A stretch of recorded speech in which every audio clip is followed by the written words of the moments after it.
Hi everyone. రాగి సంగటి సింపుల్గా ఎలా చేసుకోవాలి ఈ వీడియోలో చూద్దామండి. ముందుగా ఒక గ్లాస్ రైస్కి 3 గ్లాసుల వాటర్ అయితే తీసుకోవాలండి. అది మనం నార్మల్గా వాటర్ బాయిల్ చేసిన తర్వాత రైస్ అందులో వేసి కుక్ చేసుకోవాలండి. అప్ టు 70% వరకు రైస్ అయితే కుక్ అవ్వాలండి. మీకు ఆటోమేటిక్గా పట్టుకోగానే తెలిసిపోద్దండి ఎంతవరకు కుక్ అయిందో. అలా కుక్ అయిన తర్వాత ఒక గ్లాస్ రైస్కి 2 గ్లాస్ రాగి సంగటి పిండి అయితే తీసుకోవాలండి. వేసేసి చిమ్మిలో పెట్టి మూత అయితే పెట్టాలండి. ఆఫ్టర్ ఒక 5 మినిట్స్ తర్వాత కంప్లీట్గా మనం ఏం చేస్తామంటే దాన్ని మిక్స్ చేయాలండి. ఇన్ కేస్ మీకు అందులో వాటర్ అయితే సరిపోతే కొంచెం హాట్ వాటర్ అనేది కలుపుకొని అప్ టు మనకి ఎలా మీకు ఐడియా వచ్చేస్తుందండి థిక్గా అనేది.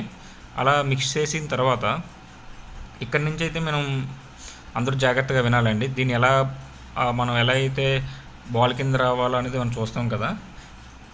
దీనికి ఏంటంటే లైట్గా ఒక బౌల్లో నెయ్యి తీసుకొని ఒక 2 to 3 వరకు అందులో క్వాంటిటీ వరకు వేసుకొని జస్ట్ సింపుల్గా మనమైతే దాన్ని అలా తిప్పుతూ ఉంటే సరిపోతుందండి. మనకి ఏ షేప్లో కావాలో ఆ షేప్లో అయితే మనకు వస్తుందండి. రౌండ్గా అయితే వస్తుంది. మనం ఏదైతే ముందుగా రెడీ చేసి ఉంచుకున్నామో మటన్ కర్రీ ఆల్రెడీ అనుకున్నాం కదండి ఈ వీడియోలో మటన్ కర్రీ అని. సింపుల్గా చికెన్ ఆర్ మటన్ డాల్ ఏదైనా మన ఇష్టం అండి. దాంతో సర్వ్ చేసుకొని తింటే చాలా బాగుంటుందండి. కొంచెం నెయ్యి ఇంకా వేసుకొని అయితే ఫ్లేవర్ అయితే చాలా బాగుంటుంది. యాక్చువల్లీ నా దగ్గర నెయ్యి అయితే లేదండి. నా దగ్గర బటర్ ఉంటే దాన్ని నేను ఏం చేస్తానంటే కొంచెం హీట్ చేసి ఇందులో వేయడం జరిగింది. మీరైతే